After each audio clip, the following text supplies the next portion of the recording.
Finally আমরা চলে আসছি, ঠিক আছে, করুণাসন ব্রিজে। তো গাইস আমরা এখন দমনিতে আছি, ঠিক আছে। তো আমরা এখন যাচ্ছি রেলওয়ে স্টেশনে।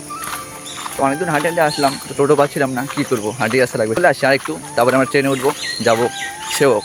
দেখি তোমাদেরকে সব দেখাবো, তোমরা খালি ভিডিওটা সম্পূর্ণ দেখো। পুরো বৃষ্টি পড়তেছে, জানি না আর সেবকে আবার বৃষ্টি বেশি পড়তে পারে, তাও যাচ্ছি, দেখি কি হয়, সব তোমাদেরকে দেখাবো। গাইস এখন আমরা আছি দমনি রেলওয়ে স্টেশনে, ঠিক আছে।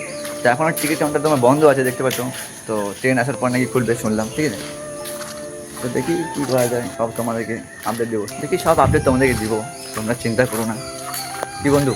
অবশ্যই অবশ্যই একদম আমরা যেখানে যাচ্ছি সেখানে যদি আবার বৃষ্টি পড়ে তো আমাদের আশাটা লস হয়ে যাবে, ব্যাড লাক। 5 লাখ টাকা করে। যাই হোক, মাত্র 40 টাকার টিকিটটা কেটে আমরা উঠে পড়লাম ট্রেনে। যেহেতু ট্রেনটা খালি ছিল, আমরা ভাবলাম একটু দাঁড়িয়ে যাই, কারণ বাইরের ভিউটা একটু আমাদেরকে দেখতে হবে, তাই। তারপর আমরা চলে এসেছিলাম প্রায় পাহাড়ের কাছে, মানে তোমার বাগড়াকোট পার করে চলে এসেছিলাম সেবক রেলওয়ে স্টেশন। তারপর আমরা নেমে সেখান থেকে চলে যাচ্ছিলাম করুণাসন ব্রিজের দিকে। তোমরা জাস্ট ভিউটা দেখো।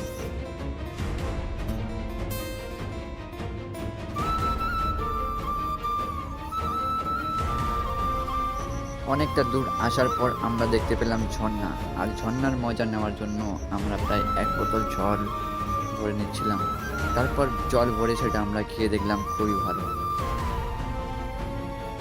ফাইনালি আমরা চলে আসছি, ঠিক আছে, করুণাসন ব্রিজে, ঠিক আছে, যেটা ভাইরাল ব্রিজ, তোমার জানোই। দূর থেকে তোমাদেরকে একবার ভিউটা দেখাই দেবো, তার আগে তোমরা দেখে নাও পাহাড়ের ভিউটা কত সুন্দর গাইস, ঠিক আছে।